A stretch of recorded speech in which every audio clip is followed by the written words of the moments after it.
पिछले कुछ हफ्तों से बुद्ध की स्थिति बहुत ज्यादा खराब थी। बुद्ध अस्त थे, नीच के थे और वक्री थे। बुद्ध हमारी वाणी और बुद्धि के कारक होते हैं। बुद्ध सबसे तेज गति से चलने वाले ग्रह होते हैं और सबसे चंचल ग्रह माने जाते हैं। जब इस तरीके का ग्रह कमजोर स्थिति में आ जाता है तो लोगों के बीच मनभेद, मतभेद, मिसकम्युनिकेशंस, मिसअंडरस्टैंडिंग्स बढ़ने लगते हैं।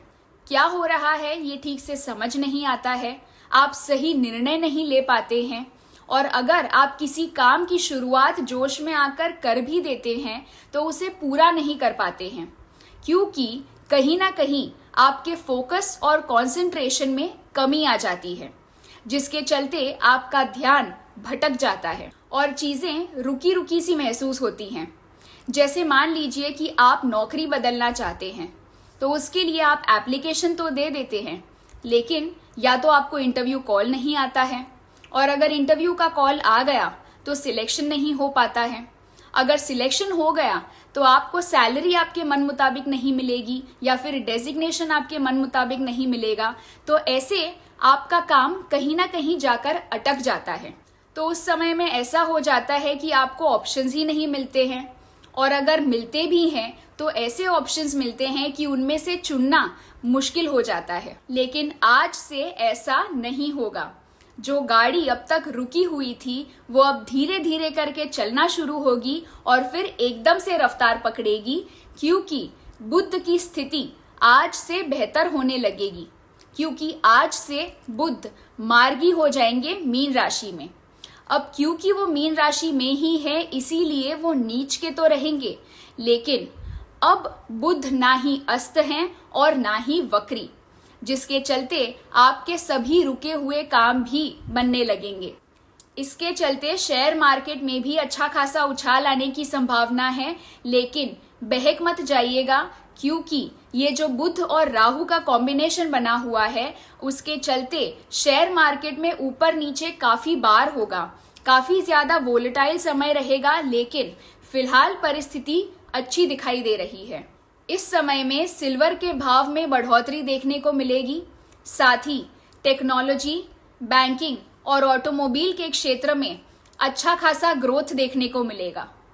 इस समय में ट्रैवल इंडस्ट्री में भी धूम मचेगी, कई लोग यात्राओं पर जाएंगे, खास तौर से इंटरनेशनल ट्रैवल इंडस्ट्री की बात चल रही है तो इसी समय में कई नए रूल्स और कई नई पॉलिसीज आएंगी वीजा को लेकर। तो इस समय में आपको फिजूल के खर्चे करने से बचना होगा, क्योंकि आज से ही शुक्र ने भी प्रवेश कर दिया है मेष राशि में।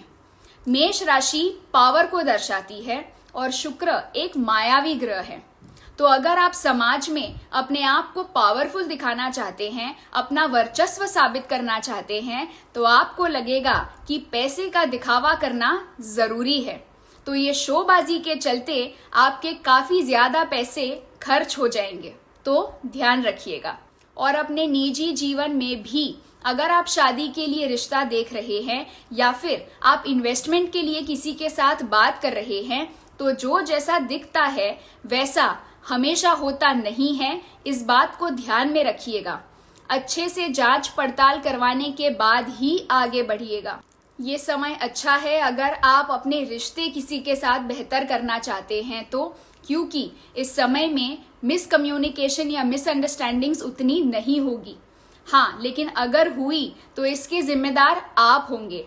अब तक आप ब्लेम बुध ग्रह पर डाल सकते थे, लेकिन अब ये केवल और केवल आपकी जिम्मेदारी होगी कि आपके शब्दों के कारण किसी को चोट ना पहुंचे। इस समय में कर्जा लेने या देने से बचिएगा।